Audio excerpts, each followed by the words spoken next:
बिस्मिल्लाहिर्रहमानिर्रहीम। मेरे सामीन और नाज़रीन कराम अस्सलामु अलैकुम। मैं हूं आपका भाई हाफिज़ वसी मोहम्मद ख़ान। ये है हाफिज़ वसी टीवी यूट्यूब चैनल और इसको सब्सक्राइब करें, वीडियो को लाइक करें, बेल के बटन को दबाएं ताकि जो भी नया कोई प्रोग्राम आए आपको बर वक्त इत्तला मिल सके। और चूंकि हमारा प्रोग्राम सारा का सारा किसानों के मसाइल के गिर्द घूमता है, इसलिए मेरे फार्मर्स कम्युनिटी है वो इसमें बहुत ज्यादा इंटरेस्टेड है। एक तो मैं ये बताना चाहता हूँ कि मक्की का साइलेज के लिए और दानों के लिए दोनों का बीज अवेलेबल है और इस वक्त एक एक दिन इम्पोर्टेंट है। तो आप जो हमारे दिए हुए नंबर हैं आप उस पर राब्ता कर सकते हैं और इसको हासिल कर सकते हैं। और साथ ही मैं एक हकीकी लतीफ़ा सुनाना चाहता हूँ और वो ये है कि मेरे एक दोस्त ने मुझसे इसकी कीमत पूछी। जब मैंने उसे कीमत बताई तो वो हंसने लगा और उसने जवाब दिया कि ये 300 मन दे जाएगा पट्ठा।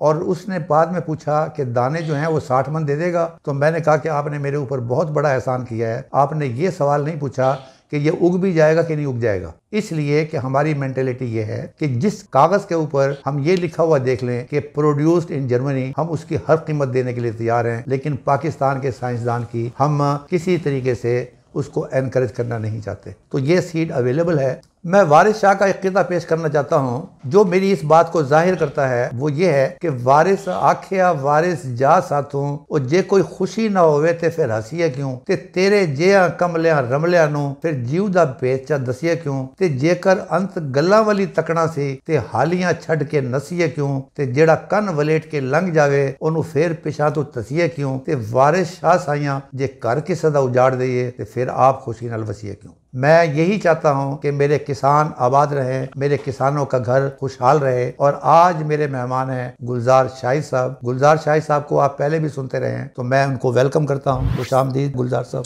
जी, मेरा तमाम दोस्तों को मैं भी अस्सलामु अलैकुम कहता हूँ। जज़ाकल्लाह। आज का प्रोग्राम है कि हमारी गंदम की फसल आज के दिन जिस हालत में है, हमने क्या दिया, हम क्या नहीं दे सके। सवाल यह है कि अब इस वक्त हम क्या कर सकते हैं। और मुझे गुलजार शाहिद साहब से बेहतर कोई और आदमी नहीं मिला, इसलिए कि ये हजारों एकड़ के हिसाब से रोजाना अपने रास्ते के अंदर फसलों को देखते हैं, वहां खड़े होते हैं और फसलों की हालत को देखते हुए ये लोगों की रहनुमाई फरमाते हैं। तो आज मैं चाहता हूं कि ये आपकी रहनुमाई फरमाएं। तो मैं गुलजार शाहिद साहब से रिक्वेस्ट करूंगा कि सर आप ये सारे जो इस वक्त गंदम हमारी मेन कैश क्रॉप है, फूड सिक्योरिटी से उसका डायरेक्ट ताल्लुक है, तो इस वक्त जो गंदम की हालत है उसके मुताबिक मेरा किसान किन किन चीजों का ख्याल रख सकता है, कौन कौन सी चीजें डाल सकता है और कौन कौन सी चीजें गैर जरूरी तौर पर उसे डालने की जरूरत नहीं। बिस्मिल्लाहिर्रहमानिर्रहीम। गंदम गो के हमारी मरगूब ग़ज़ा है, स्टेपल फूड है और इसके बगैर हमारी लोगों का गुजारा मुमकिन नहीं है। इस फसल की बेहतर पैदावार के लिए हमें ये समझना होगा कि हर पौधा जो है वो बाकायदा एक मनसूबा बंदी करता है, उस मनसूबा बंदी के मुताबिक चलता है। पौधा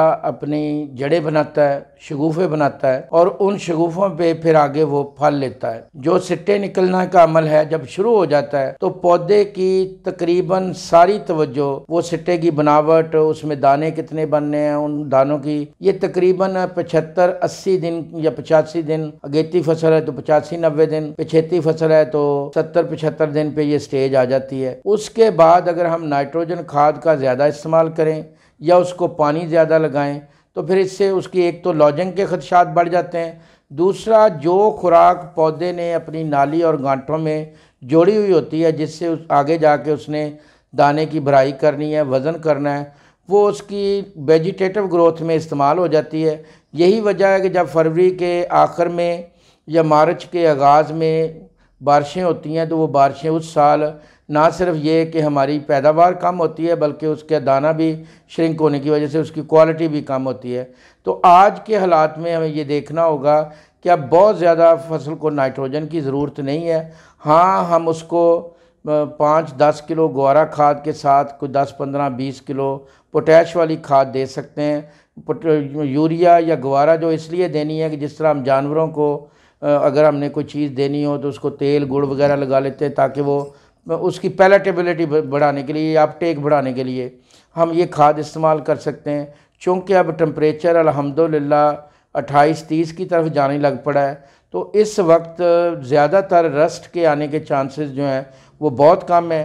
फसल का जो पीलापन है वो रस्ट नहीं है, उसको रस्ट समझ के आप उसकी रस्ट की कोई रस्टिसाइड स्प्रे ना करें। जहाँ पे आपको कोई चीज़ रस्ट के से अलामतें नज़र आती हैं कि आप खेत में जाते हैं, आपको पत्तों पे हल्दी रंग की रस्ट नज़र आती है जो आपके हाथों को पत्तों को लगती है, जो कपड़ों को लगती है, या उस पर आप ब्राउन रस्ट देखते हैं या ब्लैक रस्ट हो, गो के हमारे यहाँ देखने में नहीं आती, वो सिर्फ हमारे शुमाली इलाकों की तरफ कहीं कहीं देखने में आई है। तो ये इस रस्ट से बचाव के लिए मुनासिब रस्टिसाइड मौजूद है, प्रोपिकोनाजोल मौजूद है, डाइफिनोकोनाजोल मौजूद है, हेक्साकोनाजोल मौजूद है, मुख्तलिफ कम्बिनेशन मौजूद हैं जिसमें ट्राईफ्लॉक्सीस्टोबिन टेबोकोनाजोल का कम्बिनेशन मौजूद है, अजॉक्सीस्टोबिन डाइफिनोकोनाजोल का कम्बिनेशन मौजूद है। ये सारे कम्बिनेशन आप सिट्टा निकलने से पहले स्प्रे कर सकते हैं। रस्टिसाइड के लिए अगर आपने स्प्रे करनी है तो वो हिफाजती करना पड़ेगी, क्योंकि मेरे एक दोस्त हैं राना अमजद साहब शेखुपुरा के रहने वाले, उन्होंने फंगस की बड़ी आला तारीफ़ की है कि फ़ंगस ऐसा पहलवान है कि जब ये अपने कपड़ों के बटन खोलने लगता है उसी वक्त इसको दबा ले। अगर इसने लंगोट कस लिया, तेल शेल लगा लिया, बैठकें लगा ली, तो फिर आप इसको कंट्रोल नहीं कर सकते। हम जब फंगस को कंट्रोल करने की कोशिश करते हैं उस वक्त फंगस अपना नुकसान कर चुकी होती है। हमेशा फंगस या बैक्टीरिया की बीमारियां जो हैं उनके लिए हिफाजती स्प्रे करने चाहिए।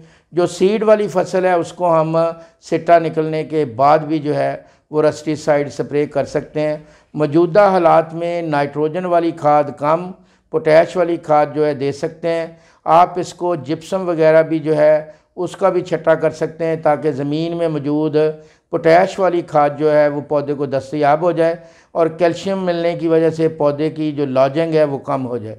माशाल्लाह, बहुत ही आपने अच्छे तरीके से एक्सप्लेन किया है और मैं ये समझता हूँ कि आज का प्रोग्राम बहुत अच्छा है, इसलिए कि मैं एक एग्रानोमिस्ट के तौर पर जो मैं देखता हूँ वो इस वक्त हमारे इश्यूज 2-3 हैं। एक इशू मेरा ये है कि उसमें रस्ट का अटैक हो सकता है। बदकिस्मती से चूंकि हमारे पास टेक्निकल नो हाउ नहीं है तो हम लोग अगर हर्बिसाइड का डैमेज है उसको भी रस्ट समझ लेते हैं, अगर फ्रास्ट का डैमेज है उसको भी रस्ट समझ लेते हैं। बड़े अच्छे तरीके से फरमाया कि उस पर निगाह रखी जाए और अगर नहीं आया तो फिर नहीं करना चाहिए, लेकिन अगर आपको ऐसा लग रहा है कि ये अब आने वाला है तो फिर यू मस्ट डू इट।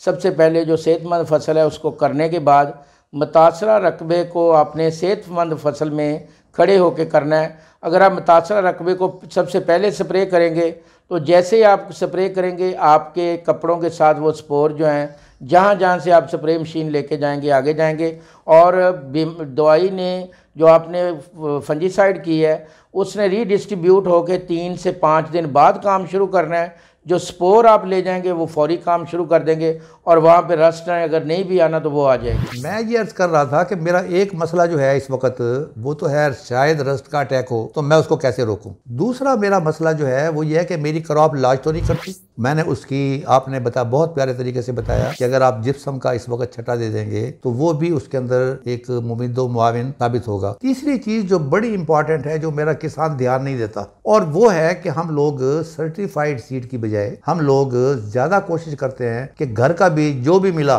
उसको इस्तेमाल कर लें, और जो हमारी पैदावार कौमी पैदावार को घटाने का एक बहुत बड़ा एक मसला है। मेरी आपसे दरखास्त है कि अगर इस वक्त मैंने बीज के लिए उस फसल को संभालना है या बीज मैंने वहीं से लेना है, फिर मेरे लिए क्या गाइडलाइन है? देखिए जी, बीज वाली फसल को पहली बात तो ये कि आपको मुतवाज़न खुराक देना पड़ेगी ताकि आपका बीज सेहतमंद हो, और उसके साथ साथ जो बीज वाली फसल है उसमें आपने रस्टिसाइड लाजमी प्रिकॉशनरी तौर पे करना है कि उस पर रस्ट वगैरह ना आए, ममनी वगैरह ना आए उसमें, और दूसरे इश्यूज़ ना बने, बंट वगैरह ना, करनाल बंट वगैरह ना आए, उस पर आपको फंजीसाइड का स्प्रे लाजमी करना पड़ेगा। और दूसरी बात यह है कि उसको लॉजिंग से बचाने के लिए उसमें आप पोटैश वाली खाद जो है वो कोशिश करें कि उसका तनासब बेहतर हो और मुतवाज़न खादें इस्तेमाल करें। जब आपकी फसल मैच्योर हो जाए तो मैच्योर होने के बाद आप उसकी हार्वेस्टिंग डिले करें ताकि उसमें जो पानी की मिकदार है, पानी का तनासब है वो कम से कम हो जाए, क्योंकि आपने चूंकि इसको स्टोर करना होता है। अगर आप ज़्यादा मॉइस्चर परसेंटेज पे इसको स्टोर करेंगे तो इसमें स्टोर ग्रेन पेस्ट जो हैं बहुत सारे मुतासर करेंगे। उनमें सबसे ज़्यादा जो है माइट्स इसको डैमेज करती हैं, क्योंकि माइट्स जो हैं वो बीज के मगज़ को खाती हैं। माइट्स को उर्दू में जुएँ जो हैं वो बीज के मगज़ को खाती हैं, जो रेडिकल पोलोम्यूल वगैरह जिससे गुफा वगैरह निकलना है उसको खा लेती हैं। उसकी पहचान सिर्फ ये होती है कि जहाँ पे आपने वो रखा हुआ होता है नीचे आपको मट्टी के रंग का पाउडर सा नज़र आता है जो कि उनका फुजला होता है और उसके साथ उसमें माइट्स मौजूद होती हैं। ये आम खुर्दबीन से नज़र भी नहीं आती। तो माइट्स का कंट्रोल जो है उससे बचने के लिए आप मॉइस्चर परसेंटेज जो है वो 8-9 पे ले आएँ। मैं डिले करके उसकी हार्वेस्टिंग करें। हार्वेस्टिंग के बाद उसको आप अपने खुले सहन में या जहाँ भी जगह मौजूद है 5-6 दिन अच्छी तरह धूप लगवाएं। और अगर हम धूप लगवा लेंगे तो उसमें मॉइस्चर परसेंटेज 8-9 होने की वजह से उस पर एक तो जो दौरा खपरा वगैरह है वो कम लगेंगे और दूसरा माइट्स जो हैं ये हमारा छुपा दुश्मन है। जिस साल बारिशें होती हैं और बारिशों के दिनों में लोग कटाई करते हैं, वो बीज रखते हैं, तो वो 2010 में ये इशू आया था कि 2010 में बहुत ज़्यादा जो है मॉइस्चर था और जुएँ थी। उस साल गंदम का उगाव ठीक नहीं हुआ था। बीज वाली फसल जो है उसके लिए बीज को धूप लगवा के रखेंगे तो इंशाअल्लाह अज़ीज़ उस पर माइट्स का हमला नहीं आएगा और माइट्स की वजह से ही ज़्यादातर बीज के उगाव के इशू बनते हैं। जो बीज वाली फसल है उसमें सबसे अहम चीज़ जो है वो फार्मर किसान की सिलेक्शन है। अगर जिस दिन मेरे ज़िम्मेदार ने अपना बीज बेहतर अंदाज में बनाना शुरू कर दिया उसी दिन मुल्क की पैदावार में मईशत में इनकलाब आ सकता है। आप अपने खेत में जाते हैं जहाँ पे आपको ऐसे पौधे नज़र आते हैं जो कि पौधे किनारों पे नहीं हैं, जो पौधे बहुत ज़्यादा ज़रख़ेज़ ज़मीन में नहीं है लेकिन आम बुरे हालात में भी वो उन पे सिट्टे जो हैं बेहतर हालत में, उनके सिट्टों में दाने ज़्यादा तादाद में हैं। दानों का वज़न जो है 45, 46, 47 ग्राम फ़ी हज़ार दाना है। तो ऐसे सिट्टों को आप मुंतखब करें करके साइंसदान भी 1, 2, 4, 10 दानों से आगे चलते हैं।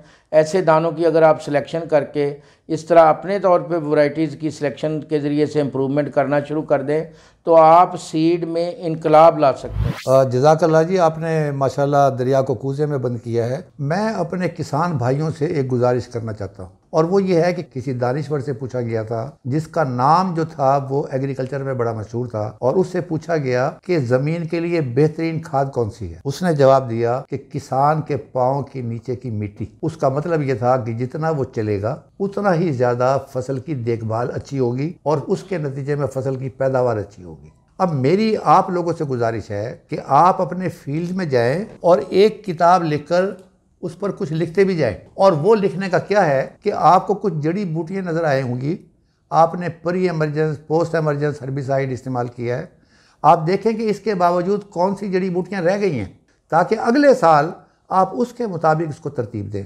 इसी तरीके से आप लिखें कि कहाँ कहाँ फसल लॉज हुई है।